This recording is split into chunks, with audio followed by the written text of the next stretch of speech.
Meet the Editors. Meet the എഡിറ്റേഴ്സിലേക്ക് എല്ലാ പ്രേക്ഷകർക്കും സ്വാഗതം. വടക്കേ ഇന്ത്യ സുരക്ഷിതമെന്ന് കരുതുന്ന ബി.ജെ.പിയും നരേന്ദ്രമോദിയും തെക്കേ ഇന്ത്യയിലേക്ക് ശ്രദ്ധ മാറ്റുന്നു. 400-ലധികം സീറ്റ് എന്ന ലക്ഷ്യത്തിലേക്കെത്താൻ ദക്ഷിണേന്ത്യൻ സംസ്ഥാനങ്ങളിൽ കൂടുതൽ ശ്രദ്ധയൂന്നുകയാണ് പാർട്ടി. നാളെ കേരളത്തിലും തമിഴ്നാട്ടിലും നരേന്ദ്രമോദിയുടെ റാലികൾ നടക്കും. ബി.ജെ.പി സ്ഥാനാർത്ഥി പ്രഖ്യാപനം വന്ന ശേഷം ആദ്യമായാണ് പ്രധാനമന്ത്രി കേരളത്തിലെത്തുന്നത്. ഇതിനു മുമ്പ് അടുപ്പിച്ച് 3 തവണ മോദി കേരളത്തിലെത്തി. തമിഴ്നാട്ടിലും തെലങ്കാനയിലും കർണാടകയിലും ആവർത്തിച്ച് സന്ദർശനം നടത്തുന്നു. ബി.ജെ.പിയെ സമ്പൂജ്യരാക്കാറുള്ള കേരളത്തിലുൾപ്പെടെ മോദി നേരിട്ട് നൽകുന്ന ശ്രദ്ധയിലൂടെ ബി.ജെ.പിയുടെ മിഷൻ സൗത്ത് ഇന്ത്യ വ്യക്തം. തമിഴകത്തും താമര വിരിയിക്കാൻ കഠിന പരിശ്രമത്തിലാണ് ബി.ജെ.പി. സേലത്തും കന്യാകുമാരിയിലും കോയമ്പത്തൂരും മോദിയുടെ വൻ റാലികളാണ് സംഘടിപ്പിക്കുന്നത്. നാളെ സേലത്ത് നടക്കുന്ന പൊതുയോഗത്തിൽ സേലം, കരൂർ, നാമക്കൽ ജില്ലകളിലെ ലോക്സഭാ മണ്ഡലങ്ങളിലേക്കുള്ള സ്ഥാനാർത്ഥികൾക്കായാണ് പ്രചരണം. ശനിയാഴ്ച കന്യാകുമാരിയിലും 18-ന് കോയമ്പത്തൂരിലുമാണ് മോദിയുടെ തെരഞ്ഞെടുപ്പ് റാലി. അടുത്ത ചൊവ്വാഴ്ച പാലക്കാടും മോദിയെത്തും. വടക്ക് കിഴക്കൻ സംസ്ഥാനങ്ങൾ കഴിഞ്ഞാൽ ഏറ്റവും കൂടുതൽ CAA വിരുദ്ധ പ്രക്ഷോഭങ്ങൾ നടക്കുന്ന സംസ്ഥാനമാണ് കേരളം. കേരളത്തിലെത്തുന്ന മോദി പൗരത്വ നിയമത്തിൽ എന്ത് പറയുമെന്നതാണ് പ്രധാനം. ഹിന്ദി വിരുദ്ധ ദ്രാവിഡ വികാരം വ്യക്തമായ തമിഴ്നാട്ടിൽ എങ്ങനെ ജനങ്ങളെ സ്വാധീനിക്കാനാണ് മോദിയുടെ ശ്രമം എന്നതും പ്രധാനം. തമിഴ്നാട്ടിൽ നിന്നുള്ള ചെങ്കോൽ പാർലമെന്റിൽ സ്ഥാപിച്ചതുൾപ്പെടെ ബി.ജെ.പിയുടെ മിഷൻ സൗത്ത് ഇന്ത്യയുടെ ഭാഗമാണെന്ന് വിലയിരുത്തലുണ്ട്. ബി.ജെ.പി ഇതര സർക്കാരുകളെ സാമ്പത്തികമായി ഞെരുക്കുന്നുവെന്ന ആരോപണം ദക്ഷിണേന്ത്യൻ സംസ്ഥാനങ്ങളിൽ ശക്തമാണ്. അതേസമയം തമിഴ്നാട്ടിലെ രാമനാഥപുരത്ത് മോദി മത്സരിക്കുമെന്ന അഭ്യൂഹങ്ങൾ ബി.ജെ.പി തള്ളിയിട്ടില്ല. മോദി തെക്കേ ഇന്ത്യയിൽ മത്സരിച്ചാൽ അത് ബി.ജെ.പിക്ക് വൻ ഊർജമാകുമെന്നാണ് പാർട്ടിയുടെ പ്രതീക്ഷ. Election desk reporter. ഇന്നത്തെ ചോദ്യം ഇതാണ്: തെക്കു പിടിക്കുമോ മോദി?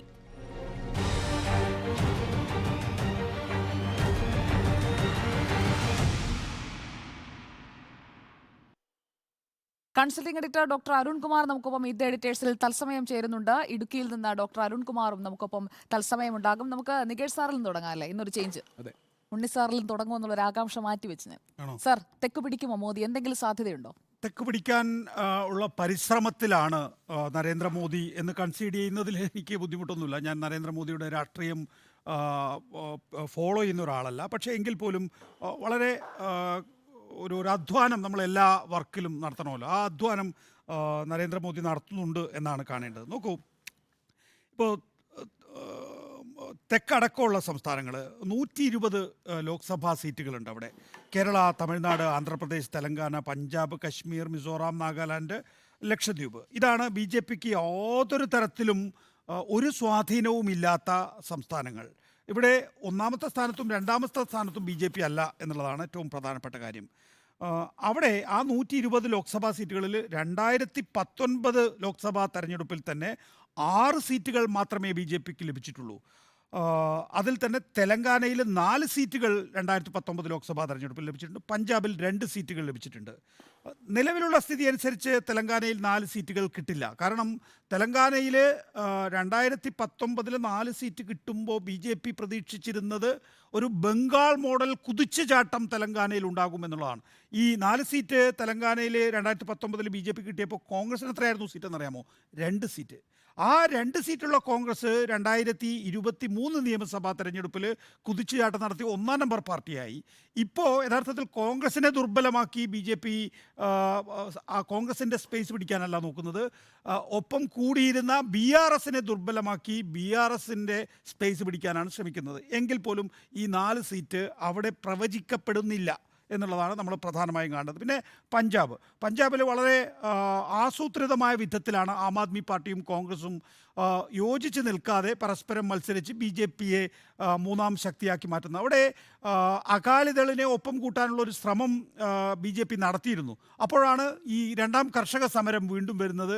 വീണ്ടും അകാലിദൾ ബി.ജെ.പി സഖ്യം നടക്കാതെ പോവുകയാണ് എന്നുള്ളതാണ്. അപ്പോൾ നമ്മൾ നോക്കിയാൽ ഈ കേരള, തമിഴ്നാട്, ആന്ധ്രാപ്രദേശ്, തെലങ്കാന, പഞ്ചാബ്, കശ്മീർ, കശ്മീർ, മിസോറാം, നാഗാലാൻഡ്, ലക്ഷദ്വീപ് ഇവിടെ ഒന്നും തന്നെയും ഈ കഴിഞ്ഞ 2019 മുതൽ 2024 വരെയുള്ള കാലഘട്ടത്തിൽ ഒരിക്കൽ പോലും BJPക്ക് ഒരു രാഷ്ട്രീയമായ മുന്നേറ്റം ഉണ്ടാക്കാൻ കഴിഞ്ഞിട്ടില്ല. അവിടെ സംഘടനാപരമായി മെച്ചപ്പെട്ട സ്ഥിതി ഉണ്ടാക്കാൻ കഴിഞ്ഞിട്ടില്ല. അപ്പോൾ നമുക്കറിയാവുന്നതുപോലെ, നേരിട്ടറിയാവുന്നതുപോലെ കേരളത്തിൽ വളരെ കാലമായി BJP 5 ലോക്സഭാ മണ്ഡലങ്ങൾ അവരുടെ A+ സീറ്റുകളാണ് എന്ന് പറയുന്നു.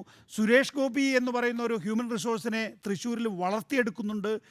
തിരുവനന്തപുരം പോലുള്ള ലോക്സഭാ സീറ്റിൽ വിജയിപ്പിക്കുന്നതിന് വേണ്ടി അന്യ സംസ്ഥാനങ്ങളിൽ നിന്ന് ഒരു എൻട്രി എടുക്കുന്നുണ്ട്. ആറ്റിങ്ങൽ പോലുള്ള ലോക്സഭാ സീറ്റിൽ വി മുരളീധരൻ എന്ന് പറയുന്ന ഇവിടെ ലഭ്യമായിട്ടുള്ള ഏറ്റവും പ്രധാനപ്പെട്ട നേതാവിനെ അവിടെ കോൺസെൻട്രേറ്റ് ചെയ്യിപ്പിക്കുന്നു. അദ്ദേഹം തിരുവനന്തപുരം മെഡിക്കൽ കോളേജിൻ്റെ അടുത്തൊരു വീട് വാങ്ങുന്നു, എന്നിട്ട് അവിടെ കേന്ദ്രീകരിച്ച് പ്രവർത്തിക്കുന്നു. പക്ഷേ ഇതൊന്നും തന്നെയും BJPക്ക് ഒരു സീറ്റ് ഒരു അഷുറൻസ് കൊടുക്കുന്നില്ല എന്നുള്ളത് വളരെ പ്രധാനപ്പെട്ട കാര്യമാണ്. കാരണം കേരളം നിലവിലെ സ്ഥിതിയിൽ പോലും BJPയോട് ടാറ്റ ബൈ ബൈ പറയുന്ന ഒരു സംസ്ഥാനമായി തുടരുകയാണ് എന്നുള്ളതാണ്. അതുകൊണ്ട് തന്നെ ഞാൻ വിചാരിക്കുന്നില്ല ഈ പറയുന്ന 120 ലോക്സഭാ സീറ്റുകളിൽ BJPയെ സംബന്ധിച്ചിടത്തോളം വലിയ രീതിയിൽ മെച്ചപ്പെടുത്താൻ സാധിക്കുമെന്ന്. BJP ശരിയാണ്, ഇപ്പോൾ പ്രധാനമന്ത്രി നരേന്ദ്രമോദി നാളെ കേരളത്തിലെത്തുമ്പോൾ തുടർച്ചയായി 4ാമത്തെ തവണയാണ് കേരളത്തിലെത്തുന്നത്. അപ്പോൾ ആ നിലയിലുള്ള ഒരു ശ്രമം നടത്തുന്നു എന്ന് മാത്രമേ ഉള്ളൂ. അത് റെസിപ്രോക്കേറ്റ് ചെയ്യാൻ ഇവിടുത്തെ നേതാക്കൾക്ക്, ഇവിടുത്തെ നേതൃത്വത്തിന് പറ്റുന്നില്ല എന്നുള്ളത് വളരെ ദയനീയമായ ചിത്രമാണ് BJPയുടെ. എന്തുകൊണ്ടാണ് BJP ഇവിടുത്തെ നേതൃത്വത്തെ മാറ്റാതിരിക്കുന്നത് എന്നൊക്കെയുള്ള ചോദ്യങ്ങൾ നമ്മൾ നിരന്തരമായി കേൾക്കുന്നുണ്ട്. പക്ഷേ BJPയെ സംബന്ധിച്ചിടത്തോളം ഇതാണ് അവരുടെ ഒരു എഫിഷ്യൻ്റ് നേതൃത്വം എന്നുള്ളതുകൊണ്ടായിരിക്കുമല്ലോ ആ നേതൃത്വത്തെ നിലനിർത്തുന്നത്. ആ നേതൃത്വത്തിന് BJP രാഷ്ട്രീയം മുന്നോട്ട് കൊണ്ടുപോകാൻ സാധിക്കുന്നില്ല എന്ന്. അതേസമയം തന്നെ നമുക്ക് വേറൊരു മേഖലയെ കാണാം. 223 സീറ്റുള്ള ഹിന്ദി ഹാർട്ട്ലാൻഡ്, അത് UP ഉണ്ട്, ഉത്തരാഖണ്ഡ്, മധ്യപ്രദേശ് ഉണ്ട്, ഛത്തീസ്ഗഡ്, ജാർഖണ്ഡ്, രാജസ്ഥാൻ, ദില്ലി, ഗുജറാത്ത്, അസം, ജമ്മു കശ്മീർ, ജമ്മു, ത്രിപുര, അരുണാചൽ പ്രദേശ്, ഗോവ, അവിടെ 85% സ്ട്രൈക്ക് റേറ്റ് ഉണ്ട്. അത് ഓരോ ദിവസവും വളർന്നുകൊണ്ടിരിക്കുകയാണ്. ഈ സംസ്ഥാനങ്ങളിലൊക്കെ സീറ്റ് കൂട്ടാൻ വേണ്ടിയിട്ടുള്ള തന്ത്രങ്ങളാണ് BJP ആവിഷ്കരിക്കുന്നത്. ഇപ്പോൾ രാമക്ഷേത്ര നിർമ്മാണമായാലും, ഇപ്പോൾ CA ആയാലും, ഇതൊക്കെ തന്നെയും ഈ മേഖലയിൽ സീറ്റ് നഷ്ടപ്പെടരുത്. പല സംസ്ഥാനങ്ങളിലും 100% സ്ട്രൈക്ക് റേറ്റാണ്. അപ്പോൾ ആ 100% സ്ട്രൈക്ക് റേറ്റ് ഇന്ന് കുറയരുത്. മാത്രമല്ല ഇവിടെ കൂട്ടാനുള്ള ശ്രമം വേണം. എന്നാൽ അവിടേക്ക് സംഘടനാപരമായ ബലം കുറയുകയാണ് ചെയ്യുന്നത്. ഞാൻ നേരത്തെ പറഞ്ഞതിൽ ആന്ധ്രാപ്രദേശിൽ ഒരു ചെറിയ വ്യത്യാസം ഉണ്ടാകും. കാരണം ആന്ധ്രാപ്രദേശിൽ TDPയും BJPയും സഖ്യം ചേർന്നിട്ടുണ്ട്. അപ്പോൾ ആന്ധ്രാപ്രദേശിൽ നേരത്തെ ഒരു സീറ്റും ഉണ്ടായിരുന്നില്ല. ഇത്തവണ അവിടെ ചിലപ്പോൾ സീറ്റ് കിട്ടാൻ സാധ്യതയുണ്ട്. അതേസമയം തെലങ്കാനയിൽ കുറയും എന്നുള്ളത് ഒഴിച്ചാൽ ഈ പറയുന്ന 120 ലോക്സഭാ സീറ്റുകളിൽ യാതൊരു മാറ്റവും BJPയെ സംബന്ധിച്ചിടത്തോളം ഉണ്ടാക്കാൻ കഴിയില്ല. ഇനി പുതിയ സാഹചര്യത്തിൽ എന്താണ്? BJPക്ക് ഇവിടെ കേരളത്തിലൊരു ജൈവികമായ വളർച്ച സാധ്യമാകാത്ത പശ്ചാത്തലത്തിൽ BJP എന്ത് ചെയ്യുന്നു? കോൺഗ്രസിനെ പൊളിക്കാൻ കഴിയുമോ എന്നുള്ളൊരു നോട്ടമാണ് നോക്കുന്നത്. അപ്പോൾ കോൺഗ്രസിനെ പൊളിച്ച് അവിടെ ആ പൊസിഷനിലേക്ക് വരാൻ കഴിയുകയാണ് എങ്കിൽ BJP അതിന് വേണ്ടിയിട്ടാണ് ഇപ്പോൾ പത്മജ വേണുഗോപാൽ ഇന്നലെ രാത്രിയൊക്കെ നമ്മൾ വളരെ വിശദമായി ചർച്ച ചെയ്തതാണല്ലേ, ആരൊക്കെയോ വരും പോകും എന്നൊക്കെ. എനിക്കൊരു സിനിമ ഓർമ്മ വരുന്നത് കോട്ടയം കുഞ്ഞച്ചൻ എന്ന് പറയുന്നൊരു സിനിമയുണ്ട്. ആ കോട്ടയം കുഞ്ഞച്ചൻ എന്ന് പറയുന്ന സിനിമയിൽ മോഹൻലാൽ വരും എന്ന അനൗൺസ്മെൻറ്റ് വരികയും ഒടുവിൽ പച്ചക്കുളം ഭാസിയാണ് എത്തിയത്. പച്ചക്കുളം ഭാസിയെ ജനങ്ങൾ നല്ല പച്ചമുട്ട എറിഞ്ഞ് സ്വീകരിക്കുകയൊക്കെ ചെയ്തു. ഞാൻ ഈ വന്ന നേതാക്കളെ പച്ചക്കുളം ഭാസിയായിട്ട് പറയുന്നില്ല, പക്ഷേ കേട്ട പേരുകൾ വെച്ച് നോക്കുമ്പോൾ വലിയ പേരുകളാണ്, മോഹൻലാലിനെ പോലുള്ള പേരുകളാണ്. വന്നവർ പച്ചക്കുളം ഭാസിയല്ല, പക്ഷേ വന്നവർ അതിനോട് കിടപിടിക്കുന്ന ആളുകളല്ല എന്നുള്ളതാണ്. അതുകൊണ്ട് BJP വിചാരിച്ചിട്ടാണ് ഈ ലാറ്ററൽ എൻട്രി സാധ്യമാകുന്നില്ല, അതുപോലും സാധ്യമാകുന്നില്ല. ഇവിടെ എത്ര കേസുകളുള്ള ആളുകളുണ്ട്, ഇവിടെ എത്ര സ്ഥാനമോഹികളായ ആളുകളുണ്ട്. അവർക്ക് BJP എന്ന രാഷ്ട്രീയ പാർട്ടിയിലേക്ക് പോയാൽ പിന്നീട് ഒരു സാമൂഹ്യ ജീവിതം ഉണ്ടാകില്ല എന്നുള്ള തോന്നലാണ് ഇപ്പോൾ ഉള്ളത്. നാളെ ചിലപ്പോൾ കാര്യങ്ങൾ മാറാം, പക്ഷേ ഇപ്പോൾ അവർക്ക് അങ്ങനെ ഒരു സാമൂഹ്യ ജീവിതം ഇല്ല എന്നുള്ളൊരു സാഹചര്യമാണുള്ളത്. എങ്കിലും കരുണാകരൻ്റെ മകൾ AK ആൻ്റണിയുടെ മകൻ എന്ന നിലയിൽ 2-3 പേരെയൊക്കെ കൊണ്ടുവരാൻ പറ്റി. അതൊക്കെ തന്നെയും ഇവിടത്തേക്ക് വേണ്ടിയിട്ടല്ല. AK ആൻ്റണിയുടെ മകൻ്റെ പെർഫോമൻസ് ഒക്കെ നമ്മളിപ്പോൾ തെരഞ്ഞെടുപ്പ് സമയത്ത് കാണുന്നതാണ്. പത്മജ വേണുഗോപാലിൻ്റെ പെർഫോമൻസ് നമ്മൾ കണ്ടുകൊണ്ടിരിക്കുന്നതാണ്. വലിയ പെർഫോമൻസ് ഒന്നുമില്ല. ആ പെർഫോമൻസ് ഇല്ലായിക, പക്ഷേ നമുക്കേ അറിയുള്ളൂ അത് നാഷണൽ ലെവലിൽ വിൽക്കാൻ പറ്റും. നോക്കൂ, കേരളത്തിലെ ഏറ്റവും വലിയ നേതാവായ AK ആൻ്റണിയുടെ മകൻ, കരുണാകരൻ്റെ മകൾ വന്നല്ലോ എന്ന് പറഞ്ഞൊരു പെർസെപ്ഷൻ സൃഷ്ടിക്കാൻ വേണ്ടി മാത്രമാണ്. കേരളത്തിൽ അത് യാതൊരു ഗുണവും ചെയ്യില്ല.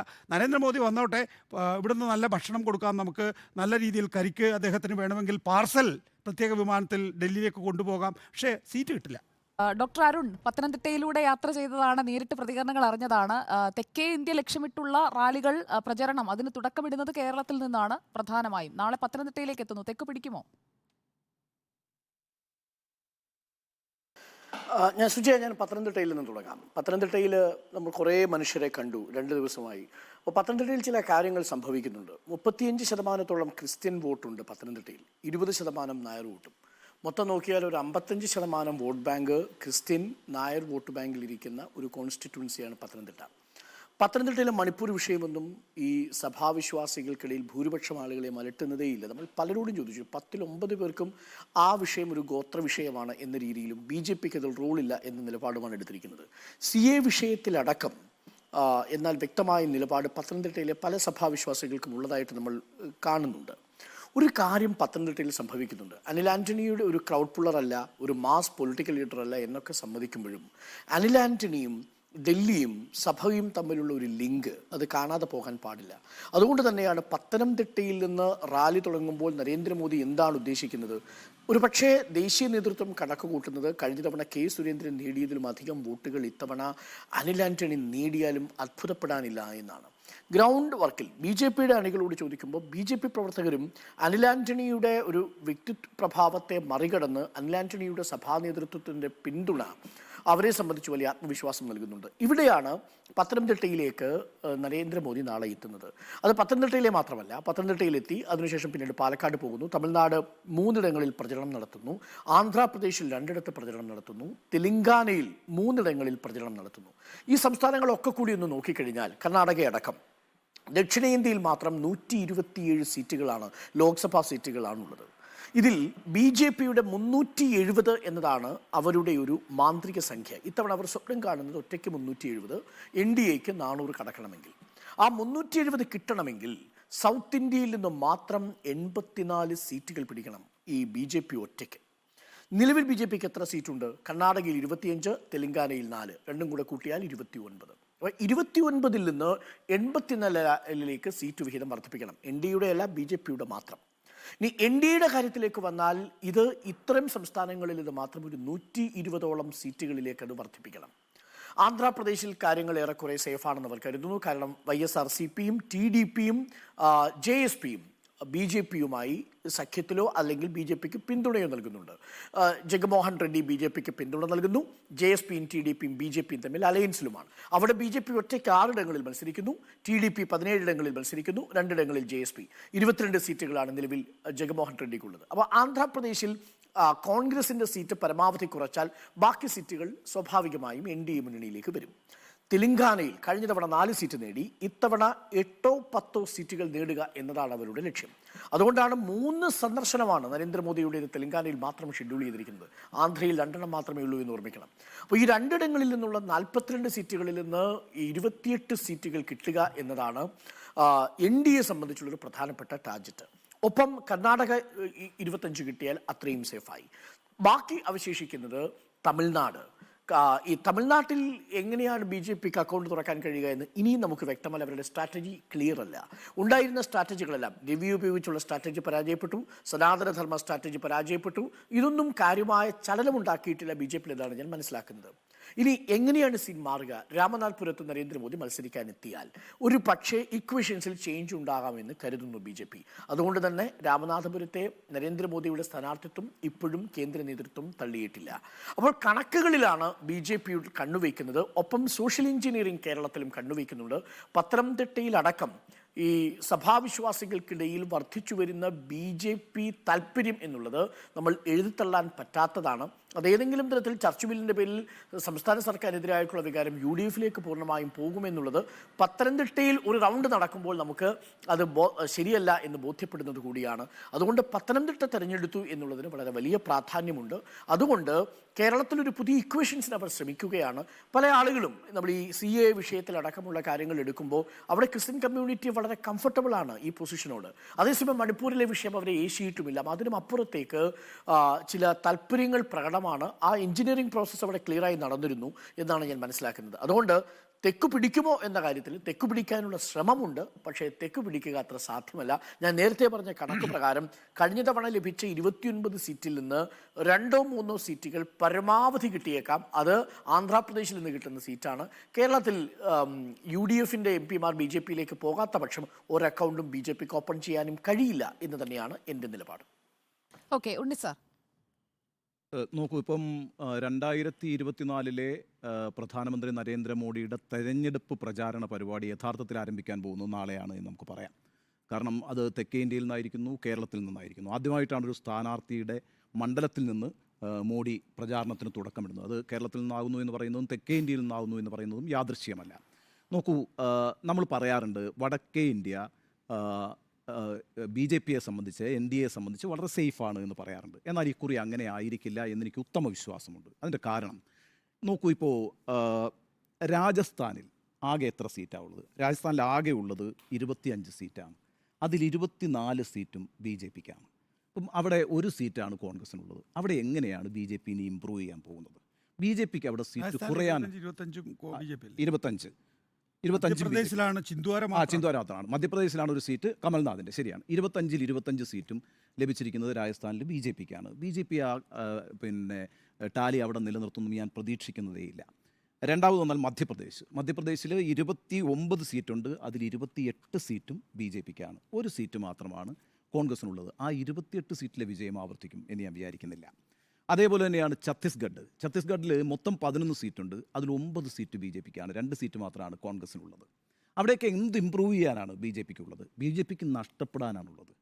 ഡൽഹി 7 സീറ്റാണ് ആകെയുള്ളത്. ആ 7 സീറ്റും BJP-യുടെ കയ്യിലാണ്.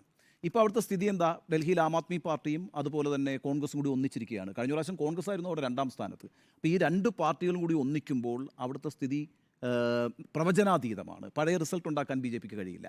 ഹരിയാനയിൽ നോക്കാം, 10 സീറ്റാണുള്ളത്. ഹരിയാനയിൽ 10 സീറ്റും BJP-യുടെ കയ്യിലാണ്. അവിടെ BJP-ക്ക് നഷ്ടപ്പെടാനേ ഉള്ളൂ.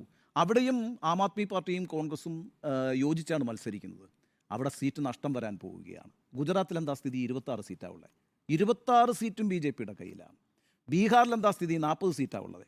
അതിൽ 39 സീറ്റും BJP-യുടെയും JDU-ൻ്റെയും LJP-യുടെയും കയ്യിലാണ്. ഒരു സീറ്റാണ് കോൺഗ്രസിനുള്ളത്.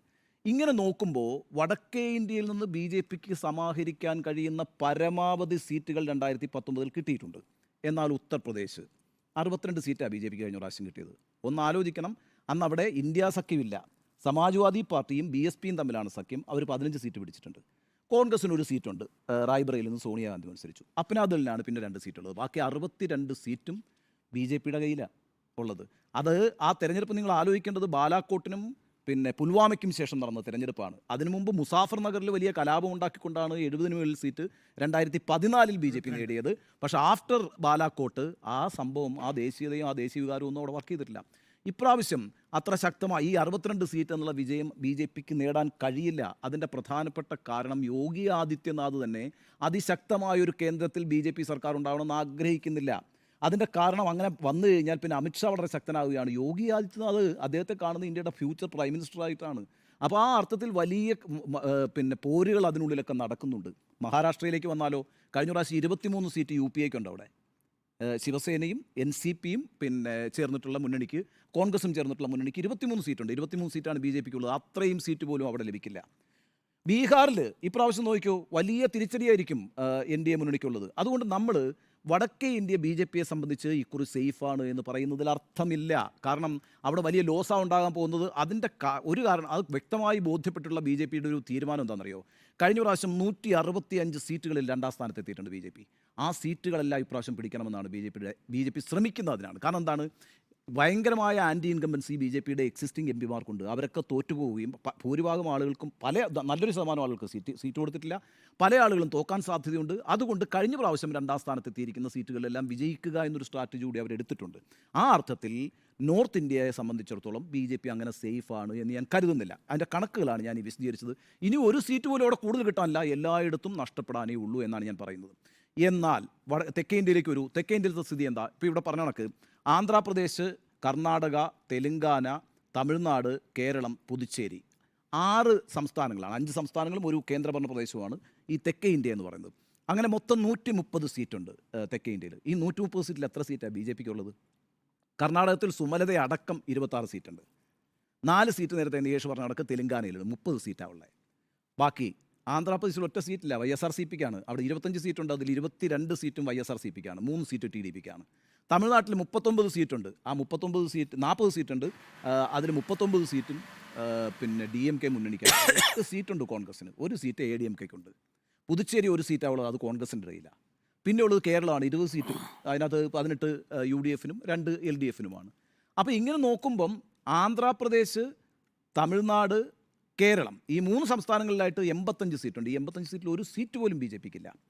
ഞാൻ പറയുന്നു കർണാടകത്തിൽ ഇപ്രാവശ്യം 26 സീറ്റ് ഉണ്ടായിരുന്നല്ലോ 2019. ആ 26 സീറ്റ് എങ്ങനെയാണ് BJPക്ക് കിട്ടുക? അവിടെ കിട്ടുന്ന പ്രശ്നമില്ല. തെലുങ്കാനയിൽ ഇമ്പ്രൂവ് ചെയ്യില്ല. ഞാൻ വിചാരിക്കുന്നില്ല ആന്ധ്രാപ്രദേശിൽ BJPക്ക് സീറ്റ് കിട്ടുമെന്ന്. സോ സൗത്ത് ഇന്ത്യയിലും BJP NDA ലോസിലേക്കാണ് പോകാൻ പോകുന്നത്. അവരിവിടെ ഗെയിൻ ചെയ്യാൻ പോകുന്നില്ല. ആ അർത്ഥത്തിൽ 2024 തെരഞ്ഞെടുപ്പിൽ തെക്കേ ഇന്ത്യയിൽ എങ്ങനെയെങ്കിലും സീറ്റ് വർദ്ധിപ്പിക്കുക എന്നുള്ളത് ഒരു വലിയ ആവശ്യമായി വന്നിരിക്കുകയാണ്. അത് ഈ പറയുന്ന BJPയുടെ 2024 പ്രോജക്റ്റ് മാത്രമല്ല, RSSൻ്റെ തന്നെ വലിയ പ്രോജക്റ്റാണ് തെക്കേ ഇന്ത്യ പിടിക്കുക എന്നുള്ളത്. കാരണം തെക്കേ ഇന്ത്യയിൽ വേരോട്ടം ഇല്ലാത്തൊരു രാഷ്ട്രീയ പാർട്ടിയായിട്ട് BJP നിൽക്കുന്നു എന്നും അതുകൊണ്ട് തെക്കേ ഇന്ത്യയിൽ വളർച്ച ഉണ്ടാക്കേണ്ടത് അനിവാര്യമാണെന്നുമുള്ള RSSൻ്റെ തീരുമാനത്തിൻ്റെ അടിസ്ഥാനത്തിലാണ് മോദി അടക്കമുള്ള ആളുകൾ നിരന്തരം ഈ തെക്കേ ഇന്ത്യയിൽ വന്ന് യാത്ര ചെയ്ത് ഈ പ്രചാരണ പരിപാടികളൊക്കെ സംഘടിപ്പിച്ചുകൊണ്ടിരിക്കുന്നത്. കാരണം തെക്കേ ഇന്ത്യയിൽ കൂടി ഒരു ശക്തിയായി മാറിയില്ല എങ്കിൽ ഈ പറയുന്ന ഇന്ത്യയിൽ ഭരണം നിലനിർത്തുക എന്ന് പറയുന്നത് BJPയെ സംബന്ധിച്ചിടത്തോളം ആയാസകരമായിരിക്കും, അനായാസമായിരിക്കില്ല. ഇനിയിപ്പോൾ ഈ കേരളത്തിലേക്ക് വരുന്ന സാഹചര്യം, കേരളത്തിൽ ഇപ്പോൾ നമ്മൾ ഈ ആയാറാം ഗേയാറാം പൊളിറ്റിക്സ് കണ്ടുകൊണ്ടിരിക്കുകയാണല്ലോ. പല ആളുകളും പിന്നെ BJPയിലേക്ക് ചേരുന്നു. നോക്കൂ, ഇത് ഒരു പുതിയ സംഭവം അല്ലല്ലോ. BJP ഇപ്പോൾ കേരളത്തിൽ ഈ അത്ഭുതങ്ങൾ കാണി, ഇതിനേക്കാളും വളരെ മെച്ചപ്പെട്ട ആളുകൾ BJPയിൽ നേരത്തെ ചേർന്നിട്ടില്ല. ഇപ്പം TP സെൻകുമാറിനെ പോലെ ഒരു DGP BJPയുടെ ചേർന്ന ആളാണ്. ജേക്കബ് തോമസ് സ്ഥാനാർത്ഥിയായിരുന്നു, DGP ആയിരുന്നു. അദ്ദേഹം വളരെ അപ്രൈറ്റായ ഓഫീസേഴ്സായിട്ട് കേരളം കണ്ടിട്ടുള്ള ആളാണ്. E ശ്രീധരൻ മെട്രോമാൻ, അദ്ദേഹം പിന്നെ BJPയിൽ അംഗമായില്ലേ. അതേപോലെ അൽഫോൺസ് കണ്ണന്താനം CPM വിട്ടങ്ങോട്ട് പോയ ആളാണ്. പോയി. അതെ, അവർ ഈ പറയുന്ന ആളുകളൊക്കെ അവിടെ പോയി. പിന്നെ KS രാധാകൃഷ്ണൻ PSC ചെയർമാനായിരുന്നു കോൺഗ്രസിൻ്റെ. ഇവരെല്ലാം അണിനിരന്ന തെരഞ്ഞെടുപ്പുകൾ ഇതിനു മുമ്പ് നടന്നിട്ടുണ്ടല്ലോ. അതിനുശേഷമാണ് അബ്ദുള്ള കുട്ടി CPMൻ്റെ MP ആയിരുന്നില്ലേ, കോൺഗ്രസ് വഴിയാണെങ്കിലും BJP പോയില്ലേ. ഇവരൊക്കെ അണിനിരന്നിട്ടുണ്ട്. എന്നിട്ടും 2021 സ്ഥിതി എന്താണെന്നറിയോ? നിയമസഭാ തെരഞ്ഞെടുപ്പിൽ എത്രയാണ് BJPയുടെ വോട്ട് ശതമാനം? 11.30. മൊത്തം വോട്ട് ശതമാനം NDAയുടെ 12.4. അതായത് 1% ഈ മറ്റു മുന്നണികൾ കൊണ്ടുവന്നിരിക്കുന്നത്. അപ്പം 11.5% വോട്ടാണ് ഈ പറയുന്ന എല്ലാ ഘടാഘടിയന്മാരെയും അണിനിരത്തിയിട്ട് 2021 BJPക്ക് സമാഹരിക്കാൻ കഴിഞ്ഞത്. അത് തന്നെ താഴത്തേക്കുള്ള വളർച്ചയാണ്. ഈ പുതുപ്പള്ളിയും തൃക്കാക്കരയും എടുത്തു നോക്കിയേ, 2 ഉപതെരഞ്ഞെടുപ്പുകൾ നടന്നല്ലോ. പുതുപ്പള്ളിയിൽ എത്ര വോട്ടാണ് കിട്ടിയെന്നറിയാവോ? 6500 വോട്ടാണ് കിട്ടിയത്. കഴിഞ്ഞ പ്രാവശ്യം എത്ര കിട്ടിയെന്നറിയാവോ? 12000 വോട്ടാണ് കിട്ടിയത്. അവിടെ പകുതിയായിട്ട് പുതുപ്പള്ളിയിലെ ബൈ ഇലക്ഷനിൽ BJPയുടെ വോട്ട് കുറഞ്ഞു. തൃക്കാക്കര, നമ്മളിരിക്കുന്ന ഈ മണ്ഡലം, തൃക്കാക്കരയിൽ എത്രയാണ് കിട്ടിയെന്നറിയാവോ? AN Radhakrishnan 12,950 vote. കഴിഞ്ഞ പ്രാവശ്യം എത്രയായിരുന്നു? 16,000 വോട്ട്. അപ്പോൾ BJP കേരളത്തിൽ ഈ പറയുന്ന ആളുകളൊക്കെ അണിനിരത്തിയിട്ടൊന്നും ഒരു വളർച്ചയും കാണിച്ചിട്ടില്ല. എന്ന് മാത്രമല്ല, BDJS എന്ന് പറയുന്ന ഒരു ശക്തമായ പാർട്ടിയുടെ ഒരു സാന്നിധ്യം ആ മുന്നണിയിലുണ്ടല്ലോ. BDJS ഒരു വലിയ ശക്തിയല്ലേ? SNDPയുടെ ഒരു പിന്തുണയില്ലേ BDJSന്?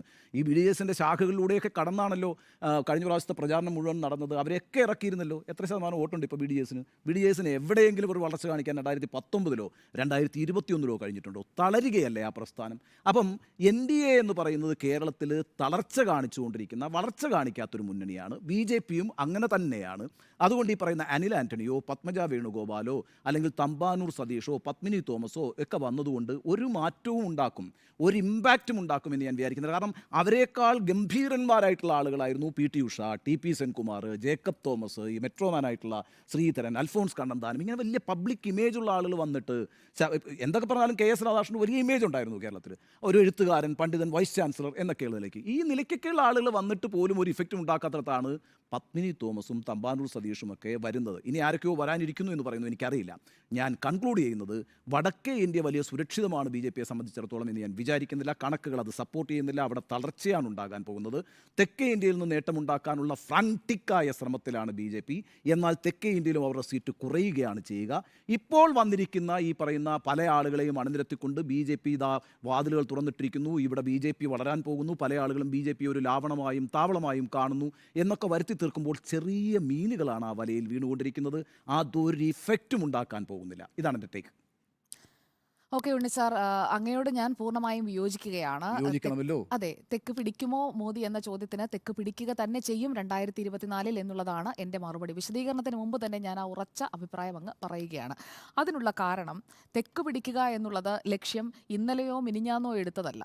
അതൊരു 5 വർഷത്തെ പ്രോജക്റ്റാണ്. 2019 അതിന് തുടക്കമിട്ടിട്ടുണ്ട്. 2019 തെരഞ്ഞെടുപ്പ് ഫലം വന്നതിന് ശേഷം ഇട്ടിട്ടുള്ള ആ 5 വർഷത്തെ പ്രോജക്റ്റിന്റെ കൾമിനേഷനാണ് 2024 കേരളം കാണാൻ പോകുന്നത്.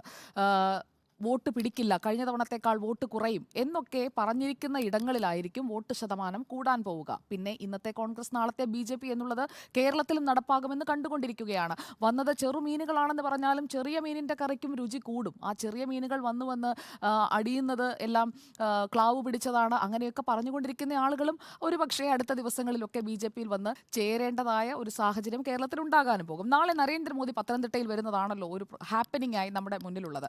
നരേന്ദ്രമോദിയുടെ കേരളത്തിലേക്കുള്ള വരവ്, അതും പത്തനംതിട്ടയിലേക്കുള്ള വരവ് അത് വെറുതെ ഒരു വരവൊന്നുമല്ല. കാരണം സ്ഥാനാർത്ഥി പ്രഖ്യാപനത്തിന് ശേഷം 2 ഘട്ടങ്ങളിലായി സ്ഥാനാർത്ഥികളെ പ്രഖ്യാപിച്ചു കഴിഞ്ഞു. അതിൽ കേരളത്തിൽ 12 മണ്ഡലങ്ങളിലെ സ്ഥാനാർത്ഥികളെയാണ് ഇതുവരെ പ്രഖ്യാപിച്ചത്. BJP 16 ഇടങ്ങളിലാണ് മത്സരിക്കുന്നത്. അതിൽ 4 എണ്ണം ഇനി പ്രഖ്യാപിക്കാൻ ബാക്കിയുമുണ്ട്. ആ പ്രഖ്യാപനം വരുന്നതിന് മുൻപ് തന്നെ ഒരു പ്രചാരണ തുടക്കമിടാനായി നരേന്ദ്രമോദി ആദ്യം എത്തുന്നത് തമിഴ്നാട്ടിലേക്കല്ല. രാമനാഥപുരത്ത് അദ്ദേഹം മത്സരിച്ചേക്കും എന്നൊക്കെ കേൾക്കുന്നുണ്ട്. വാരാണസിക്ക് പുറമെ രണ്ടാമതൊരു മണ്ഡലമായി. പക്ഷേ തമിഴ്നാട്ടിലേക്ക് പോകുന്നതിന് മുൻപ് കേരളത്തിലേക്ക് വരുന്നു, അതും പത്തനംതിട്ടയിലേക്ക് വരുന്നു. അവിടെ അനിൽ ആന്റണി തന്നെ മത്സരിക്കണമെന്ന് തീരുമാനിച്ചത് BJPയുടെ ദേശീയ നേതൃത്വമാണ്. സംസ്ഥാന നേതൃത്വം അല്ലെങ്കിൽ PC ജോർജ് ആവശ്യം ഉന്നയിക്കുന്നു. അങ്ങനെ പല വാർത്തകൾ കേൾക്കുന്ന ഇടത്ത് നിന്ന് അനിൽ ആന്റണിയെ തന്നെ കൃത്യമായി അവിടെ നിർത്തുന്നു. അനിൽ ആന്റണി എന്ന് പറയുന്നത് നേരത്തെ സാർ സൂചിപ്പിച്ചതുപോലെ ദേശീയ തലത്തിൽ വലിയൊരു പ്രൊജക്ഷനാണ്. AK ആന്റണിയുടെ, മുൻ മുഖ്യമന്ത്രിയുടെ, മുൻ പ്രതിരോധ മന്ത്രിയുടെ മകൻ, കോൺഗ്രസിലെ ഒരു സ്റ്റാൾ വാർട്ടിന്റെ മകൻ മത്സരിക്കുന്ന മണ്ഡലത്തിലേക്കാണ് നരേന്ദ്രമോദി വരുന്നത്. അത് കോൺഗ്രസിന് AK ആന്റണിക്കൊക്കെ ഉണ്ടാക്കുന്ന ക്ഷീണം. AK ആന്റണിയുടെ മകൻ അനിൽ ആന്റണിക്ക് വേണ്ടി പ്രചാരണത്തിനാണ് നരേന്ദ്രമോദി വരുന്നത്, അല്ലാതെ അനിൽ ആന്റണി എന്ന ഒരു BJP നേതാവിന് വേണ്ടിയല്ല. അവിടെയാണ് ആ വ്യത്യാസം ഞാൻ കാണുന്നത്. കോൺഗ്രസ് ഇടത് നേതാക്കളെ BJPയിലേക്ക് എത്തിക്കുന്നതിനായിട്ടുള്ള ഒരു പ്രോജക്റ്റിലാണ് താൻ എന്ന് BJPയുടെ സംസ്ഥാന അധ്യക്ഷൻ തന്നെ വെളിപ്പെടുത്തുകയാണ്. അത് വളരെ സൈലന്റായി നടന്നുകൊണ്ടിരുന്ന ഒരു പ്രോസസ്സാണ്. ചിലയിടങ്ങളിൽ അത് വിജയം കണ്ടു, ചിലയിടങ്ങളിൽ വിജയത്തിലെത്തുന്നതിന് തൊട്ടു മുൻപ് അത് പാളിപ്പോകുന്നു. എന്നാൽ അതൊരു ഓൺഗോയിങ് പ്രോസസ്സായിട്ടാണ് ഞാൻ മനസ്സിലാക്കുന്നത്. പിന്നെ കോൺഗ്രസിൽ നിന്നാലും പ്രത്യേകിച്ച് സ്ഥാനമാനങ്ങളോ അല്ലെങ്കിൽ നേട്ടങ്ങളോ ഉണ്ടാകില്ല എന്ന് കരുതുന്ന സ്ഥാനമോഹികളായ, രാഷ്ട്രീയം എന്ന് പറഞ്ഞു കഴിയുമ്പോൾ സ്ഥാനത്തോട് താല്പര്യമുള്ള നേതാക്കൾ തന്നെയാണുള്ളത്. നമ്മൾ അതിനെ എത്ര വെള്ളപൂശി കാണിച്ചു കഴിഞ്ഞാലും സ്ഥാനങ്ങളോട് തന്നെ താല്പര്യമുള്ള നേതാക്കൾ തന്നെയാണ് ഉള്ളത്. ഒരു പരിധി കഴിഞ്ഞാൽ സ്ഥാനം കിട്ടില്ല എന്ന് ബോധ്യമാകുമ്പോൾ പാർട്ടി വിടുന്ന അങ്ങനെയുള്ള ആളുകളെയും നമ്മൾ കണ്ടുകൊണ്ടിരിക്കുകയാണ് ഇന്ത്യൻ രാഷ്ട്രീയത്തിൽ. അതിൽ നിന്ന് കേരളവും ഒട്ടും ഭിന്നമല്ല. അതുകൊണ്ട് തന്നെ അങ്ങനെ അസംതൃപ്തരായി അസ്വസ്ഥരായി നിൽക്കുന്ന ആളുകൾക്ക് ചെന്നണയാനുള്ള ഒരു വാതിൽ അവിടെ തുറന്നു കിടക്കുന്നു. ആ വാതിലിലേക്ക് സ്വമേധയാ നടന്നു കയറുന്നവരുണ്ട്. പത്മജ വേണുഗോപാലിനെ കുറിച്ച് സുരേഷ് ഗോപി പറഞ്ഞത് പത്മജ വേണുഗോപാൽ അവരുടെ സ്വന്തം താല്പര്യത്തിൽ പാർട്ടിയിലേക്ക് BJPയിലേക്ക് വന്നയാളാണ് എന്നാണ്. ആ പത്മജ വേണുഗോപാൽ ആരാണ്? ലീഡർ K കരുണാകരന്റെ, മുൻ മുഖ്യമന്ത്രിയുടെ, K മുരളീധരൻ എന്ന BJPയെയും സംഘപരിവാറിനെയും എപ്പോൾ വേണമെങ്കിലും ഉറക്കത്തിൽ പോലും വിമർശിക്കുന്ന ഒരു നേതാവിന്റെ സഹോദരി പത്മജ വേണുഗോപാൽ പോലും ഈ തെരഞ്ഞെടുപ്പിന് മുൻപ് BJPയിലേക്ക് എത്തുകയാണ്. അവർ വന്നതുകൊണ്ട് അവരുടെ വ്യക്തിപരമായ വോട്ടെന്നുള്ളതല്ല അവിടുത്തെ വിഷയം. അവരുടെ അസോസിയേഷനാണ് പ്രധാനപ്പെട്ടത്. ലീഡറുടെ മകൾ, ആ അസോസിയേഷനാണ് BJPക്ക് വേണ്ടത്. അനിൽ ആന്റണിയുടെ കാര്യത്തിലും അത് തന്നെയാണ് സംഭവിച്ചത്. അതിന് മുൻപ് വന്ന നേതാക്കളെയൊക്കെ അവരുടെ പേഴ്സണൽ മെറിറ്റ് മാത്രമാണെങ്കിൽ ഇതങ്ങനെയല്ല. ഇതെന്ന് പറയുന്നത് ഒരു അസോസിയേറ്റഡ് മെറിറ്റാണ്. ആ അസോസിയേറ്റഡ് മെറിറ്റാണ് ഇത്തവണ എൻകാഷ് ചെയ്യാൻ പോകുന്നത്. ഇപ്പോൾ തമ്പാനൂർ സതീഷ് വന്നു, പത്മിനി തോമസ് വന്നു. അവരൊക്കെ എന്ത് ചെയ്യാനാണ്? അവരൊക്കെ ഇനി ഇവിടെ വന്നിട്ട് എത്ര വോട്ട് കൊണ്ടുവരണം? അങ്ങനെയല്ല. അവരൊക്കെ ഓരോ പോക്കറ്റുകളിൽ നിന്ന് കൃത്യമായി, തമ്പാനൂർ സതീഷ് ശശി തരൂരിന് വേണ്ടി വോട്ട് പിടിച്ച് ഓടി നടന്നത് ഉണ്ണിസാർ മറന്നിട്ടുണ്ടാവില്ലല്ലോ. 2019 തിരുവനന്തപുരത്ത് മുഴുവൻ, അതായത് സർട്ടൻ പോക്കറ്റ്സിൽ വോട്ട് ഉറപ്പിച്ചത് തമ്പാനൂർ സതീഷാണ്. അപ്പോൾ അതുപോലെയുള്ള ചെറുമീനുകളെല്ലാം കൂടി ചേർന്ന് വരുമ്പോഴാണ് ഉണ്ണിസാറേ ചാകര. ആ ചാകര ഇത്തവണ എന്തായാലും ഈ പറയുന്നത് പോലെ 10%, 12% എന്നൊക്കെ പറഞ്ഞ് പുച്ഛിക്കേണ്ടി വരില്ല. വോട്ട് വിഹിതം കേരളത്തിൽ ഇക്കുറി BJP ഉയർത്തുമെന്നുള്ളതിൽ എനിക്കൊരു സംശയവുമില്ല. അത് നമുക്ക് തെരഞ്ഞെടുപ്പ് ഫലം വന്നതിന് ശേഷമുള്ള ഡിബേറ്റിൽ തുടരുകയും ചെയ്യാം. ഇനി തെക്ക് പിടിക്കുമെന്ന് പറയുന്നതിന് പ്രധാനപ്പെട്ട കാരണം മിഷൻ 400 അത് നടപ്പാക്കണമെന്നുണ്ടെങ്കിൽ തെക്ക് പിടിക്കാതെ അത് നിവൃത്തിയില്ല. അതിൽ തന്നെ ഈസ്റ്റും സൗത്തും, ആ രണ്ടും ചേർന്നുള്ള ടാലി കൊണ്ട് മാത്രമേ ഈ 400 എന്ന് പറയുന്നത് ആ ഒരു പ്രൊജക്ഷനിലേക്ക് എത്തുമോ എന്നൊന്നും ഞാനിപ്പോൾ ഒരു അനുമാനത്തിലേക്കൊന്നും പോകുന്നില്ല. അത് കൃത്യമായി ഫലം വരുമ്പോൾ മാത്രമാണ് നമുക്കതിൽ ഒരു ക്ലാരിറ്റി വരിക. അപ്പോൾ ഇക്കാര്യത്തിൽ ഈ ഈസ്റ്റും സൗത്തും നിലനിർത്തുക, അതോടൊപ്പം തന്നെ ഇപ്പോഴുള്ള സീറ്റുകൾ നിലനിർത്തുക, കൂടുതൽ സീറ്റുകൾ അക്യുമുലേറ്റ് ചെയ്യുക എന്ന് പറയുന്ന ഒരു സ്ട്രാറ്റജി കൊണ്ട് മാത്രമേ ഈ 400 എന്ന് പറയുന്ന മാജിക് ഡിജിറ്റിലേക്ക് എത്താൻ കഴിയൂ എന്നുള്ളതൊരു വാസ്തവമാണ്. ഇതിൽ അവർ ആവിഷ്കരിച്ചിരിക്കുന്ന തന്ത്രത്തിലേക്ക് കൂടി നോക്കൂ. 21% സിറ്റിംഗ് MP മാരെ മാറ്റി നിർത്തുകയാണ്. അതെന്തുകൊണ്ടാണ്? Local level local level anti incumbency പല എം പിമാർക്കും നേരെയുണ്ട്. നോക്കൂ, കോൺട്രവേഴ്ഷ്യൽ കമന്റ്സ് നടത്തിയ പ്രഗ്യാ സിംഗ് ഠാക്കൂർ, രമേശ് ബിധുരി ഇവരെയൊക്കെ ഒഴിവാക്കിയതെന്ന് പറഞ്ഞു കഴിഞ്ഞാൽ ആ ഒരു ആന്റി ഇൻകംബൻസി, അവരുടെ പ്രസ്താവനകൾ ഹർട്ട് ചെയ്തിട്ടുള്ള ആ ഫീലിങ്സ് അത് എതിർ വോട്ടായി മാറും എന്ന് മനസ്സിലാക്കിക്കൊണ്ടാണ്. അങ്ങനെ പോലും ഒരു നേട്ടമുണ്ടാക്കാൻ പ്രതിപക്ഷത്തിന് വിട്ടുകൊടുക്കാത്ത രീതിയിൽ എല്ലാ പഴുതുകളും അടച്ചുകൊണ്ടാണ് സ്ഥാനാർത്ഥി പട്ടിക പോലും എല്ലാം വിലയിരുത്തിയ ശേഷമാണ് പ്രഖ്യാപിക്കുന്നത്. അല്ലെങ്കിൽ സിറ്റിംഗ് സീറ്റുകളിൽ കോൺഗ്രസ് ഒക്കെ സിറ്റിംഗ് സീറ്റിലാകെ തൃശ്ശൂരിൽ മാത്രമാണ് ഒരു മാറ്റം വരുത്തിയിരിക്കുന്നത്. ബാക്കി എല്ലാ സിറ്റിംഗ് എം പിമാരെ കൊണ്ട് മത്സരിപ്പിക്കുകയാണ്. വടകരയിലെ സിറ്റിംഗ് എം പിയെ തൃശ്ശൂരിൽ ഇറക്കുന്നു എന്നൊരു വ്യത്യാസവുമുണ്ട്. തൃശ്ശൂരിലെ സിറ്റിംഗ് എം പിയെ വർക്കിംഗ് പ്രസിഡന്റ് ആക്കി മാറ്റുന്നു എന്നൊരു വ്യത്യാസവുമുണ്ട്. അല്ലാതെ ബാക്കി എല്ലായിടത്തും നിർത്തുകയാണ്. അവിടെയൊക്കെ ഈ എം പിമാർക്കെതിരെ, കോൺഗ്രസിന്റെ കേരളത്തിലെ എം പിമാർക്കെതിരെ ആന്റി ഇൻകംബൻസി ഇല്ല, എം പി വിരുദ്ധ വികാരമില്ല എന്നൊന്നും ഉണ്ണി സാർ കരുതുമെന്ന് ഞാൻ കരുതുന്നില്ല, അല്ലെങ്കിൽ നികേഷ് സാർ കരുതുമെന്ന് ഞാൻ കരുതുന്നില്ല. അപ്പോൾ ആ ഒരു ലോക്കൽ ആന്റി ഇൻകംബൻസി എന്ന് പറയുന്നത് പല എം പിമാർക്കും എതിരെയുണ്ട്. അത് കേരളത്തിൽ കോൺഗ്രസിന്റെ എം പിമാർക്കെതിരെ ഉണ്ട് എന്നുള്ളതാണ് ഞാൻ കരുതുന്നത്. പിന്നെ 370 സീറ്റ് BJP ഒറ്റയ്ക്ക് പിടിക്കണം. അതിലേക്കാണ് കേരളവും തമിഴ്നാടും അടക്കമുള്ള സംസ്ഥാനങ്ങളിൽ തെക്കോട്ട് അവർ നോക്കുന്നത് എന്നതാണ് ഞാൻ മനസ്സിലാക്കുന്നത്. അത് കാസ്റ്റ് ഇക്വേഷൻസ് ബാലൻസ് ചെയ്തുകൊണ്ട്, അതുപോലെ തന്നെ ഒരു ഏജ് ബ്രാക്കറ്റ്, ആ ഏജ് ബ്രാക്കറ്റ് അതോടൊപ്പം തന്നെ കാസ്റ്റ് ബ്രാക്കറ്റ്, ഈ രണ്ട് ബ്രാക്കറ്റ്സിൽ നിന്നാണ് കൂടുതൽ വോട്ട് എൻകാഷ് ചെയ്യാനായിട്ട് BJP ഉദ്ദേശിക്കുന്നത്. 18 മുതൽ 35 വയസ്സ് വരെ പ്രായമുള്ള വോട്ടർമാർ, ആ വോട്ടർമാർ എന്ന് പറയുന്നതാണ് നമ്മുടെ എൻറ്റയർ വോട്ടിംഗ് പോപ്പുലേഷൻ എടുത്ത് നോക്കിക്കഴിഞ്ഞാൽ അതിൻ്റെ പകുതിയും വരുന്നത് ഈ ഒരു ഏജ് ബ്രാക്കറ്റിൽ വരുന്നവരാണ്. അവരിൽ നിന്ന് കൂടുതൽ വോട്ട് സമാഹരിക്കുക എന്ന ലക്ഷ്യത്തിലൂടെയാണ് അവർ പല വിധത്തിലുള്ള പ്രചാരണങ്ങൾ നടത്തുന്നതും ആ രീതിയിലുള്ള ഇക്വേഷൻസ് മാറ്റി മാറ്റി പരീക്ഷിക്കുന്നത്. ഇവിടെ അനിൽ ആന്റണി അടക്കമുള്ളവരെ ഇറക്കിയിരിക്കുന്നത് ആ ഒരു കാസ്റ്റ് ഇക്വേഷൻ കൃത്യമായി ബാലൻസ് ചെയ്ത് വോട്ടാക്കി മാറ്റാൻ വേണ്ടിയാണ്. അണ്ണാമലയെ കൊണ്ട് വെറുതെ ഒരു യാത്ര നടത്തിച്ചതല്ല, അത് അവിടെയുള്ള വോട്ട് ശതമാനം ഉയർത്താൻ അതൊരു 5 സീറ്റെങ്കിലും ആക്കി. അതായത് രാമനാഥപുരം എന്ന ലീഗിന്റെ സിറ്റിംഗ് സീറ്റ് അടക്കമുള്ള 5 സീറ്റെങ്കിലും പിടിക്കുക എന്നതാണ് ലക്ഷ്യം. 5 സീറ്റുകൾ അവരുടെ പ്രൊജക്ഷനാണ് മിനിമം. പിന്നെ ഉത്തർപ്രദേശിൽ നേരത്തെ കിട്ടിയ സീറ്റ് പോലും കിട്ടില്ല എന്നുള്ള ആ ഒരു വിശകലനത്തോടും ഞാൻ യോജിക്കുന്നില്ല. എൻ്റെ പ്രൊജക്ഷൻ ഒരു 77 ആണ്. ഉത്തർപ്രദേശിൽ 77 സീറ്റുകൾ അവിടെ NDAക്ക് കിട്ടുമെന്നുള്ളതാണ് ഞാൻ കരുതുന്നത്. അതിൽ പൊളിറ്റിക്കൽ പാർട്ട്നേഴ്സിനെ, അതായത് ഇടയ്ക്ക് ഉടക്കിപ്പോയവർ, ഇടയ്ക്ക് പിണങ്ങി മാറി നിൽക്കുന്നവർ, അതിൽ എല്ലാവരെയും ഒന്നിച്ചു കൂട്ടാൻ വേണ്ടിയിട്ടുള്ള ഒരു വല നെയ്യുന്നത് പോലെ ആ ഒരു ടെക്നിക്ക് അവിടെ നടത്തിക്കൊണ്ടിരിക്കുകയാണ്. ഓരോ ഇടങ്ങളിലും ആ സംഭാഷണങ്ങൾ തുടരുകയാണ്. ചന്ദ്രബാബു നായിഡുമായുള്ള പറയട്ടെ, ചന്ദ്രബാബു നായിഡുവിന്റെ തെലുഗുദേശം പാർട്ടിയുമായിട്ടുള്ള 2018 പിണക്കം എന്തിനായിരുന്നു? ആന്ധ്രാപ്രദേശിന്റെ അൺഫുൾഫിൽഡ്, പറഞ്ഞു പറ്റിച്ചു, പ്രോമിസസ് ഒന്നും നടപ്പാക്കിയില്ല എന്ന് പറഞ്ഞുകൊണ്ട് പിണങ്ങി നിൽക്കുന്ന ചന്ദ്രബാബു നായിഡു ഇപ്പോൾ കൂടെ വന്നിരിക്കുകയാണ്. അപ്പോൾ ആ പിണക്കം മാറ്റാൻ കഴിയുന്നു. പിന്നെ ഒഡീഷയിൽ ബിജു ജനതാദൾ 98 മുതൽ 2009 വരെയുള്ള ബന്ധം എങ്ങനെയായിരുന്നു അതിലേക്ക് തന്നെ തിരിച്ചു കൊണ്ടുവരാനായിട്ടുള്ള നീക്കങ്ങൾ, അതും വിജയത്തിലേക്ക് എത്തുകയാണ്. അകാലിദളിനെ കുറിച്ച് പറഞ്ഞു. അകാലിദൾ NDA ക്യാമ്പിലേക്ക് ഈ കർഷക സമരമൊക്കെ തീർത്ത് അകാലിദളിനെയും കൊണ്ടുവരും. പിന്നെ അണ്ണാ DMKയുമായിട്ടുള്ള പ്രശ്നങ്ങൾ തീർത്ത് ഒന്നിച്ചു കൊണ്ടുവരാൻ വേണ്ടിയിട്ടുള്ള അവസാനവട്ട ശ്രമമാണ് ഇപ്പോൾ തമിഴ്നാട്ടിൽ നടന്നുകൊണ്ടിരിക്കുന്നത്. പിന്നെ നിതീഷ് കുമാർ എന്ന് പറയുന്ന ഇന്ത്യ മുന്നണിയുടെ തലതൊട്ടപ്പനെ അവിടെ നിന്ന് അടർത്തിയെടുത്ത് ഇപ്പുറത്ത് കൊണ്ടുവന്നില്ലേ? പിന്നെ തെക്കു പിടിക്കില്ല എന്ന് എങ്ങനെയാണ് പറയാൻ കഴിയുക? അത്രയും ഇന്ത്യ മുന്നണി രൂപീകരിച്ച് അതിൻ്റെ മുന്നിൽ നിന്ന് എല്ലാവരെയും ഒന്നിപ്പിച്ചു കൊണ്ടുപോയ നിതീഷ് കുമാറിനെ തന്നെ ഒരു പൂ പറിക്കുന്ന ലാഘവത്തോടെ നുള്ളിയെടുത്ത് ഇപ്പുറത്ത് കൊണ്ടുവയ്ക്കാൻ കഴിഞ്ഞിട്ടുണ്ട്. അതുകൊണ്ട് തന്നെ ഇന്ത്യ ബ്ലോക്കിലെ ഒരു ഇൻകൊഹിറൻസ് അത് മുതലെടുത്തുകൊണ്ട് കൃത്യമായ ഓപ്പറേഷനാണ് നടത്തുന്നത്. MP-മാരുടെ ലോക്കൽ ആന്റി ഇൻകംബൻസി എന്ന് പറയുന്നതാണ് കേരളത്തിലെ ആയുധം. അത് കേരളത്തിൽ ഫലപ്രദമായി തന്നെ വരും. അത് ഇടതുപക്ഷത്തിനും ഗുണമാകും. കാരണം BJP പിടിക്കുന്ന വോട്ടുകൾ ചില സീറ്റുകളിൽ ഇടതുപക്ഷത്തിന് ഗുണമാകാനുള്ള ഒരു സാധ്യതയും തള്ളിക്കളയാൻ കഴിയില്ല. 2020 എന്നൊക്കെ പറയുന്നത് UDFന്റെ മോഹം മാത്രമായി കേരളത്തിൽ നിൽക്കും. വെറുതെയല്ല സ്ഥാനാർത്ഥി പ്രഖ്യാപനത്തിന് ശേഷം നരേന്ദ്രമോദി കേരളത്തിലേക്ക്, പത്തനംതിട്ടയിലേക്ക് വരുന്നത്. അത് കൃത്യമായി ആ സീറ്റുകൾ എണ്ണം ഒപ്പിക്കുന്നതിന് വേണ്ടിയുള്ള ഓട്ടത്തിന്റെ ഭാഗമാണ്. അത് വിജയത്തിലേക്ക് എത്തും എന്നാണ് ഞാൻ പ്രതീക്ഷിക്കുന്നത്. സർ, അല്ല, ഒന്നുമില്ല. നേരത്തെ ഉണ്ണി പറഞ്ഞ പോലെ തന്നെ ജേക്കബ് തോമസും സെൻകുമാറും PT ഉഷയും E ശ്രീധരനും ഒക്കെ വന്നിട്ടുള്ള കാലഘട്ടം ഉണ്ടായിരുന്നു. അപ്പോൾ ലഭിച്ചിട്ടുള്ള വോട്ട് ശതമാനം ഒരുപക്ഷെ ഒരു മൂന്നാം കക്ഷിക്ക് ഇവിടെ സ്പേസ് ഇല്ല എന്ന് തോന്നിപ്പിക്കുന്നതാണ്. അപ്പോൾ പിന്നെ സ്വാഭാവികമായിട്ടും പത്മജ വേണുഗോപാലിനോ അല്ലെങ്കിൽ ഇപ്പോൾ വരുന്ന ആളുകൾക്കോ ഏതെങ്കിലും തരത്തിൽ മാറ്റമുണ്ടാക്കാൻ കഴിയുമെന്നും കരുതുന്നില്ല. ഏതായാലും നിങ്ങൾ ദേശീയ തലത്തിൽ തന്നെ കൂടുതൽ ശ്രദ്ധ കേന്ദ്രീകരിക്കുന്നതുകൊണ്ട് ഞാനൊരു 3 റീജിയനായി തിരിച്ചിട്ടുള്ള കണക്ക് നേരത്തെ പറയാൻ ശ്രമിച്ചു. അതിൽ 2 റീജിയനാണ് ഞാൻ പറഞ്ഞത്. 120 ലോക്സഭാ സീറ്റുകളുള്ള കേരള, തമിഴ്നാട്, ആന്ധ്രാപ്രദേശ്, തെലങ്കാന, പഞ്ചാബ്, കശ്മീർ, മിസോറാം, നാഗാലാൻഡ്, ലക്ഷദ്വീപ്. ഇവിടെയാണ് 6 സീറ്റുകളുള്ളത്. ആ 6 സീറ്റുകളിൽ 4 തെലങ്കാനയിൽ നിന്നായതുകൊണ്ടും ഇത്തവണ ആന്ധ്രാപ്രദേശിൽ പുതിയ സഖ്യം ഉണ്ടാക്കിയിട്ടുള്ളത് കൊണ്ടും ഒരുപക്ഷെ 6 നിർത്താൻ കഴിയുമായിരിക്കും. അതിനപ്പുറത്തേക്ക് പോവില്ല എന്നുള്ളതാണ്. രണ്ടാമത്തെ സെഗ്മെൻറ്റ് വലിയ നിലയിൽ ഡോമിനേഷനുള്ള ഹിന്ദി ഹാർട്ട്ലാൻഡാണ്. ഉത്തർപ്രദേശ്, ഉത്തരാഖണ്ഡ്, മധ്യപ്രദേശ്, ഛത്തീസ്ഗഡ്, ജാർഖണ്ഡ്, രാജസ്ഥാൻ, ദില്ലി, ഗുജറാത്ത്, അസം, ജമ്മു കശ്മീർ, ത്രിപുര, അരുണാചൽ പ്രദേശ്, ഗോവ. അവിടെ 85% സ്ട്രൈക്ക് റേറ്റ് ഉണ്ട് എന്ന് ഞാൻ നേരത്തെ പറഞ്ഞു കഴിഞ്ഞിരിക്കുന്നു. അവിടെ പരമാവധി സീറ്റുകൾ കുറയ്ക്കാൻ നേരത്തെ ഉണ്ണി ചൂണ്ടിക്കാണിച്ച പോലെ തന്നെ ഉത്തർപ്രദേശിലൊക്കെ തന്നെയും, ഉത്തർപ്രദേശിൽ പക്ഷേ കോൺഗ്രസും എസ് പിയും ഉള്ളതിനേക്കാൾ ഫോർമഡബിൾ അലയൻസ് ആണ് BSPയും SP-യും എന്ന് പറയുന്നത്. അങ്ങനെയാണ് 15 സീറ്റ് കഴിഞ്ഞ തവണ BSPക്കും SP-ക്കും കിട്ടിയിട്ടുള്ളത്. കോൺഗ്രസിന് BSP ഔട്ടായപ്പോൾ ആ വോട്ടുകൾ പോയത് എവിടേക്കാണ്?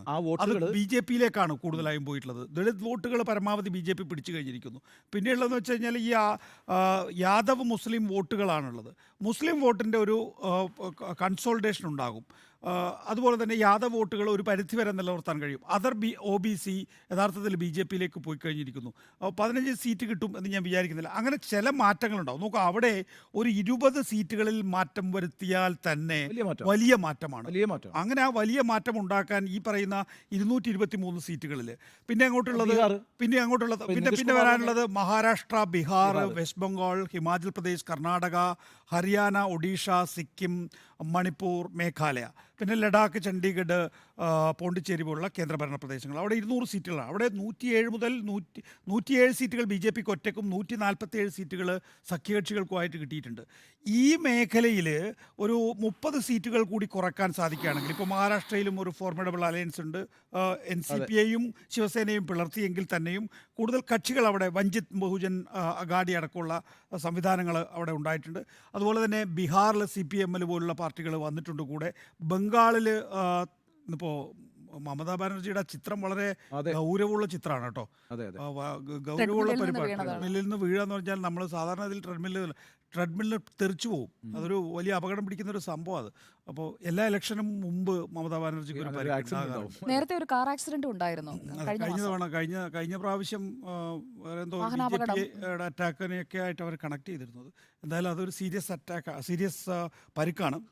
അപ്പോൾ ബംഗാളിൽ ഏതായാലും പക്ഷേ കോൺഗ്രസും CPM-ഉം ഒന്നിച്ചാണ് പോകുന്നത്. തൃണമൂൽ കോൺഗ്രസ് ഒറ്റക്കാണ് എന്നുള്ളതുകൊണ്ട് അവിടെ വലിയ സാധ്യതയൊന്നുമില്ല. പക്ഷേ കഴിഞ്ഞ തവണ കിട്ടിയിട്ടുള്ള 18 സീറ്റ് കിട്ടുമോ? സംശയമുണ്ട്. ഒഡീഷയിൽ ഒരു ഓപ്പോസിഷൻ സ്പേസ് എന്തായാലും ഇപ്പോൾ കോൺഗ്രസിന് കിട്ടിയിരിക്കുന്നു എന്നുള്ളതാണ്. അപ്പോൾ ഒരു 30 സീറ്റ് അവിടെ മാറ്റാൻ കഴിയുകയാണെങ്കിൽ 253 വരികയാണ്. പിന്നെ അപ്പോൾ ആ 253 NDA വരികയാണെന്ന് പറഞ്ഞു കഴിഞ്ഞാൽ മൈനസ് നരേന്ദ്രമോദി എന്നാണ് അതിൻ്റെ അർത്ഥം. 253 പ്ലസ് ഘടകകക്ഷികളുടെ പിന്തുണയോടുകൂടിയാണ് ഭരിക്കുന്നതെങ്കിൽ നരേന്ദ്രമോദിക്ക് ഇന്ത്യ ഭരിക്കാൻ കഴിയുമോ എന്നുള്ള സംശയം നരേന്ദ്രമോദിക്ക് ഉണ്ടാവണമല്ലോ. നമുക്കില്ല എങ്കിൽ പോലും അതുണ്ട് എന്നുള്ളതാണ്. അതുകൊണ്ടാണ് ഇപ്പോൾ തുടർച്ചയായ 4ാം തവണയും നരേന്ദ്രമോദി കേരളത്തിലേക്ക് എത്തുന്നത്. കേരളത്തിൽ അതിന് സാധ്യത ഉണ്ടോ എന്ന് ചോദിച്ചു കഴിഞ്ഞാൽ നിങ്ങൾ ഈ കതിരിൽ വളം വെച്ചിട്ട് എന്ത് കാര്യം എന്നുള്ളതാണ്. BJPയെ സംബന്ധിച്ചിടത്തോളം ഇവിടെ വളരാൻ ആവശ്യമായിട്ടുള്ള ഒരു നേതൃത്വത്തിന് അവർ നൽകിയിട്ടില്ലെന്നേ. ഞാനിപ്പോൾ BJPയുടെ പുറത്തുനിന്ന് വിമർശിക്കുമ്പോൾ പോലും BJPയുടെ വളർച്ചയ്ക്ക് കാരണമാകാത്തതിൻ്റെ പ്രധാനപ്പെട്ട കാരണം എന്താണ്? അതിനൊരു നേതൃത്വം ഇല്ല കേരളത്തിൽ. ഒരു വിശ്വാസ്യതയുള്ള നേതൃത്വം ഇല്ല കേരളത്തിൽ. അങ്ങനെ വിശ്വാസ്യതയില്ലാത്ത നേതൃത്വത്തിൻ്റെ മുകളിലേക്ക് നിങ്ങൾ സുരേഷ് ഗോപി എന്ന് പറയുന്ന ഒരു സ്റ്റാർ വാല്യൂവിൻ്റെ ആളെ പിടിച്ചു നിർത്തി കഴിഞ്ഞ് കഴിഞ്ഞാൽ ബേസ് ഇല്ല. അപ്പോൾ സുരേഷ് ഗോപിക്ക് ജയിക്കാൻ കഴിയുമോ എന്നുള്ള ചോദ്യത്തിന് എൻ്റെ ഉത്തരം ഇല്ല എന്നാണ്. നോക്കൂ സർ, നമ്മുടെ സർവേയിൽ പോലും ഡോക്ടർ അരുൺ, നമ്മുടെ സർവേയിൽ പോലും ഒരു കാര്യം പറഞ്ഞ് ഞാൻ ഡോക്ടർ അരുണിലേക്ക് വരാം. നമ്മുടെ സർവേ സ്ഥാനാർത്ഥിയാകുന്നതിന് മുമ്പാണ് സുനിൽകുമാർ എന്ന് പറയുന്ന ഒരു സ്ഥാനാർത്ഥി തൃശ്ശൂരിൽ വന്നതോടുകൂടി കളം മാറി. സുനിൽകുമാർ തന്നെ ആകും എന്നുള്ള രീതിയിൽ തന്നെയാണ് സാർ അന്നും ഇടതു വോട്ടുകൾ പരമാവധി സമാഹരിക്കാൻ കഴിയുമെന്ന് മാത്രമല്ല, BJPയിലേക്ക് അല്ലെങ്കിൽ സുരേഷ് ഗോപിയിലേക്ക് പോകേണ്ട വലിയ നിഷ്പക്ഷ വോട്ടുകൾ സുനിൽകുമാറിന്. ഇനി വേറെ പ്രധാനപ്പെട്ട ഒരു കാര്യമുണ്ട്. അപ്പുറത്ത് TN പ്രതാപൻ പോയി. ആ TN പ്രതാപൻ ഒരു നെഗറ്റീവ് ആയിരുന്നു. കാരണം അവിടെ ആന്റി ഇൻകംബൻസി ഉണ്ടെന്നാണല്ലോ നമ്മുടെ സർവേയിൽ. ഇപ്പോഴത്തെ ഒരു മത്സരം എന്ന് പറഞ്ഞാൽ യഥാർത്ഥത്തിൽ K മുരളീധരനും സുനിൽകുമാറും തമ്മിലാണ്. ഞാൻ വിചാരിക്കുന്നത് കഴിഞ്ഞ പ്രാവശ്യം 2,93,000 വോട്ടാണ് അത്ഭുതകരമായി സുരേഷ് ഗോപി പിടിച്ചിട്ടുള്ളത്. അതിന് മുമ്പ് മത്സരിച്ച ശ്രീശൻ അല്ലേ, ശ്രീശനെ കിട്ടിയതിൻ്റെ ഇരട്ടി വോട്ടുകളാണ് സുരേഷ് ഗോപി പിടിച്ചത്. ആ ഇമ്പാക്റ്റ് സുരേഷ് ഗോപി ഉണ്ടാക്കില്ല എന്ന് മാത്രമല്ല, ഞാൻ വിചാരിക്കുന്നില്ല 1.5 ലക്ഷത്തിന് മുകളിൽ വോട്ട് പിന്നെ തൃശ്ശൂരിൽ പിന്നെ സുരേഷ് ഗോപി പ്രാവശ്യം പിടിക്കുമെന്ന് ഞാൻ സാർ എഴുതി വെച്ചോ, വിചാരിക്കുന്നത് അതിന് മുകളിൽ പോയിരിക്കും. ഡിസ്റ്റന്റ് തേർഡായിരിക്കും സുജയ. ഈ പ്രാവശ്യം ആ ഇമ്പാക്ട് സുരേഷ് ഗോപിക്ക് അവിടെ ഉണ്ടാക്കാൻ കഴിയില്ല, തൃശ്ശൂരിൽ ഉണ്ടാക്കാൻ കഴിയില്ല എന്ന് തന്നെയാണ് ഞാൻ വിചാരിക്കുന്നത്. ഓക്കെ, അരുൺ എന്തോ പറയാൻ? ഡോക്ടർ അരുൺ, നമ്മുടെ സർവേയിലെ, ഞാൻ ഒറ്റ വാചകം മാത്രമേ പറയൂ, നമ്മുടെ സർവേയിലെ നരേന്ദ്രമോദിയുടെ ഒരു പോപ്പുലാരിറ്റി ഫാക്ടർ അത് നമുക്ക് തള്ളിക്കളയാൻ കഴിയില്ല. കേരളത്തിലെ BJP നേതാക്കളുടെ പോപ്പുലാരിറ്റിയോ അല്ലെങ്കിൽ അവരുടെ പ്രചാരണ മികവോ അല്ല. കേരളം ഇപ്പോൾ നോക്കുന്നത് നരേന്ദ്രമോദിയിലേക്കാണ്. അതുകൊണ്ടാണ് മോദിയുടെ ഗ്യാരണ്ടി എന്ന ആ ഒരു വാചകത്തിലേക്ക് പ്രചാരണം മുഴുവൻ ഫോക്കസ് ചെയ്യുന്നത്. അത് നമ്മൾ കണ്ടില്ല എന്ന് നടിക്കാൻ കഴിയില്ല എന്നുള്ളതാണ് എന്റെ ഫൈനൽ ടേക്ക്. ഡോക്ടർ അരുൺ. അബ് കി ബാർ മോദി സർക്കാർ എന്നതായിരുന്നു ആദ്യഘട്ടത്തിലെ പ്രചരണം. ഇപ്പോൾ മോദി ഗ്യാരണ്ടി എന്നതാണ് രണ്ടാമത്തെ പ്രചരണം. രണ്ട് സമയത്തും അവർ ഉപയോഗിച്ചത് മോദി എന്ന് പറയുന്ന ഒരു ഫിഗറിനെയാണ്. എങ്ങനെയാണോ അടൽ ബിഹാരി വാജ്പേയി ഉപയോഗിക്കുന്നത്, അതായത് BJPയെ സംബന്ധിച്ച് അവരുടെ പ്രത്യയശാസ്ത്രത്തെ അവരുപയോഗിക്കുന്നത് വ്യക്തികളുടെ ലീഡർഷിപ്പിൻ്റെ തൊട്ടു പിന്നാലെയാണ്. കേരളത്തിൽ പക്ഷേ അങ്ങനെയല്ല. കേരളത്തിൽ BJP, അതിനെയാണ് ഞാൻ സാധാരണ നമ്മളതിനെ പഠിക്കാൻ ശ്രമിക്കുന്നത് വെർണാക്കുലർ സ്ട്രാറ്റജീസ് എന്ന് പറയും. അതായത് പല മേഖലകളിൽ പലതരത്തിലുള്ള തന്ത്രമാണ് BJP ഉപയോഗിക്കുന്നത്. രാജ്യമെമ്പാടും ഒരൊറ്റ പ്രഥമമായ തന്ത്രമല്ല. അതാണ് ഞാൻ പറഞ്ഞത്. സോഷ്യൽ എഞ്ചിനീയറിങ്ങിന് പ്രാധാന്യം കൊടുക്കേണ്ട ഇടങ്ങളിൽ അങ്ങനെ, അതല്ലാതെ വലിയ നെറേറ്റീവിന്, ഹിന്ദുത്വ നെറേറ്റീവിന് പ്രാധാന്യം കൊടുക്കേണ്ട സ്ഥലങ്ങളിൽ അങ്ങനെ. ദക്ഷിണേന്ത്യയിൽ അവർ പ്രയോഗിക്കുന്നത് തികച്ചും വ്യത്യസ്തമായ നിലപാടുകളാണ്. ഇവിടെ അവർ സോഷ്യൽ എഞ്ചിനീയറിങ്ങിന് ശ്രമിക്കുന്ന സമയത്ത് അത് ഹിന്ദു വിഭാഗങ്ങളിൽ മാത്രമല്ല, ഇവിടെ അവർക്ക് ഏലിയനേറ്റ് ചെയ്യേണ്ട, എക്സ്ക്ലൂഡ് ചെയ്യേണ്ട ഒരു വിഭാഗത്തെ കണ്ടെത്തുന്നു, ഒപ്പം ചേർന്ന് നിൽക്കേണ്ട മറ്റൊരു വിഭാഗത്തെ കണ്ടെത്തുന്നു. അപ്പോൾ ഹിന്ദു വോട്ട് ബാങ്കിനെ അടർത്തിയെടുക്കുക നിലവിലുള്ള സംവിധാനത്തിൽ ബുദ്ധിമുട്ടാണ്. പക്ഷെ അവർ ആദ്യം ടാർഗറ്റ് ചെയ്തു നായർ കമ്മ്യൂണിറ്റി. നായർ കമ്മ്യൂണിറ്റിയിലെ പ്രബലമായ ഒരു വിഭാഗം ഇപ്പോഴും കേരളത്തിൽ BJPയുടെ വോട്ട് ബേസ് ആണെന്ന് നിങ്ങളെല്ലാവരും സമ്മതിക്കുമല്ലോ. പ്രബലമായ ഒരു വിഭാഗം എന്നേ ഞാൻ പറയുന്നുള്ളൂ, പൂർണ്ണമെന്നോ പകുതിയെന്നോ ഞാൻ പറയുന്നില്ല. അത് ആദ്യഘട്ടത്തിൽ സാധ്യമാക്കിയെടുത്തു. അത് തീർച്ചയായും ശബരിമല അടക്കമുള്ള വിഷയങ്ങൾ അതിന് വലിയ നിർണായകമായ സ്വാധീനം ചെലുത്തിയിട്ടുണ്ട്. അപ്പോൾ നായർ കമ്മ്യൂണിറ്റി എന്ന് പറയുന്ന ഒരു പ്രധാനപ്പെട്ട, അത് കഴിഞ്ഞാൽ പിന്നീടുള്ളത് ഈഴവ കമ്മ്യൂണിറ്റിയാണ്. BDJs അത് പൊളിഞ്ഞു പാളീസായിപ്പോയി. പിന്നീടുള്ളത് BJPയെ സംബന്ധിച്ചിടത്തോളം ക്രിസ്ത്യൻ സഭകളാണ്. കാലങ്ങളായി അവർ ഈ ക്രിസ്ത്യൻ സഭകളെ എങ്ങനെയാണ് ചേർത്ത് കൊണ്ടുപോവുക എന്നതിനെക്കുറിച്ചുള്ള ഒരു തിയറിറ്റിക്കലായിട്ടുള്ള പരിശ്രമത്തിൻ്റെ ഭാഗമായിട്ടാണ് പലതരത്തിലുള്ള ചർച്ചകൾ പല ഘട്ടങ്ങളിലായി നടന്നു. പക്ഷേ ആ കമ്മ്യൂണിറ്റിക്കിടയിൽ തന്നെയുള്ള വ്യത്യസ്തങ്ങളായിട്ടുള്ള താല്പര്യങ്ങൾ, കർഷകരുടെ താല്പര്യങ്ങൾ, പാമ്പ്ലാനി പിതാവ് ഒരു കാര്യം പറയുന്നു, പിന്നീട് കർഷകരുടെ താല്പര്യം പറയുന്നു, മണിപ്പൂർ വരുമ്പോൾ അതിനെ തള്ളി പറയുന്നു.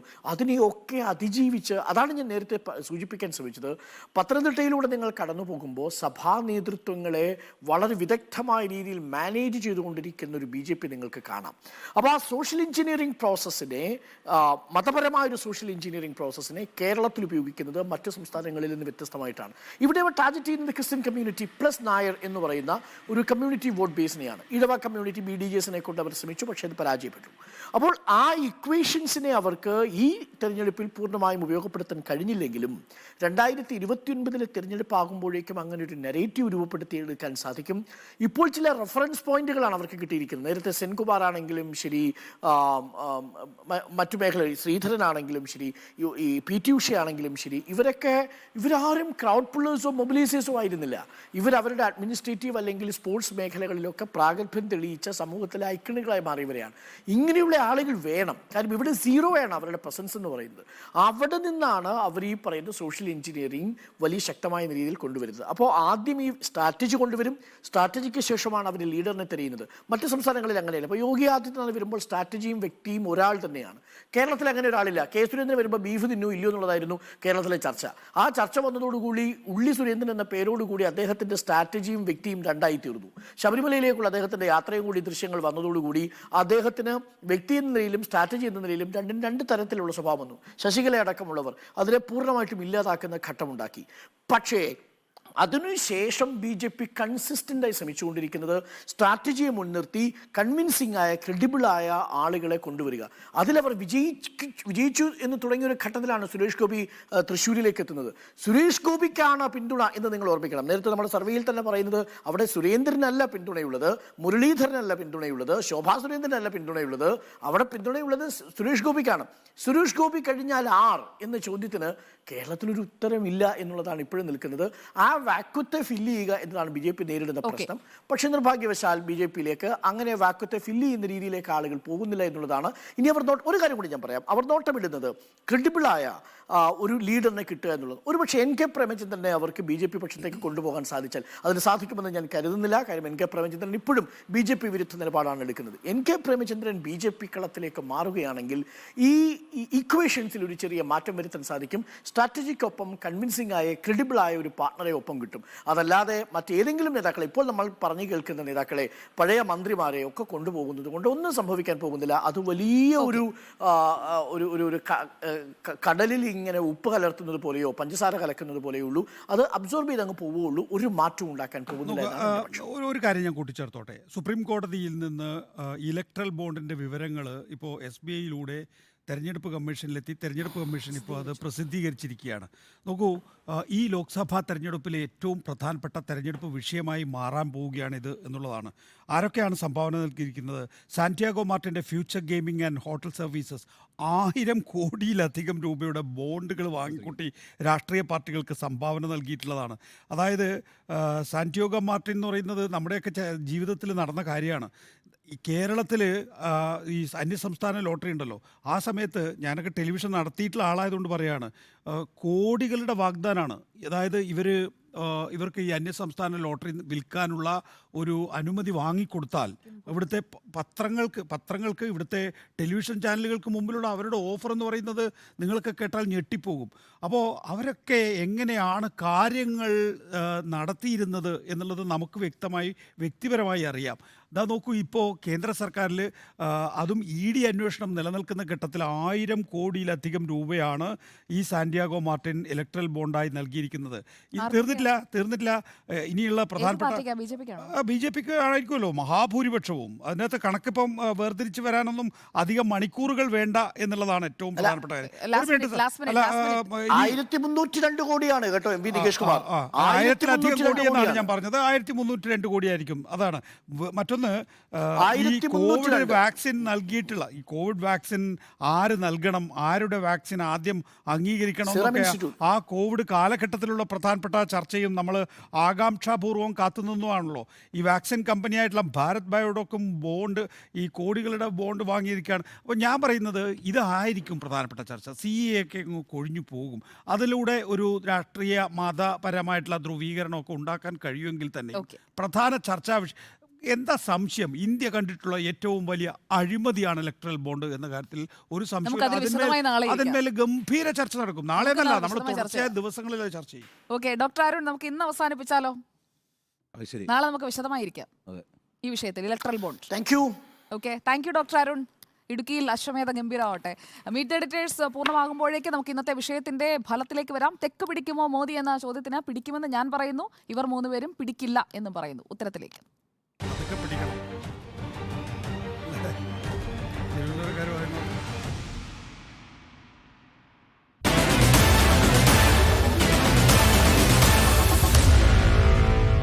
Meet the editors.